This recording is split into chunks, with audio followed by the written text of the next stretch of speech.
আসসালামু আলাইকুম। সবাই কেমন আছেন? আমি আলহামদুলিল্লাহ ভালো আছি। ইফতারি বানানো শুরু করে দিচ্ছি আজকে আসরের নামাজের পরপর। বোর্ডটা প্রায় কমপ্লিট হয়ে গেছে মোটামুটি। আর এখানে হচ্ছে বড়া দিছি, বড়া হচ্ছে। আর এখানে নুডলস সিদ্ধ করে রাখছি, নুডলস রান্না করব।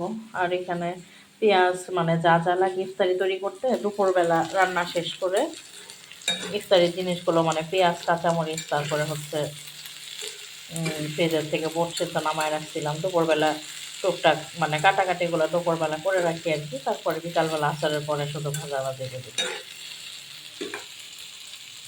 আমার সব কিছু মোটামুটি কমপ্লিট। চা হয়ে গেছে। ইফতারির আর 10-12 মিনিট আছে। এখানে হচ্ছে ডিমের চপ হচ্ছে, এটা হলেই শেষ। আর এখানে বুট, বড়া, এটা হচ্ছে নুডলস, বেগুনি, আলুর চপ, শসা, ফল। এখানে এগুলাই আজকে আমাদের ইফতার।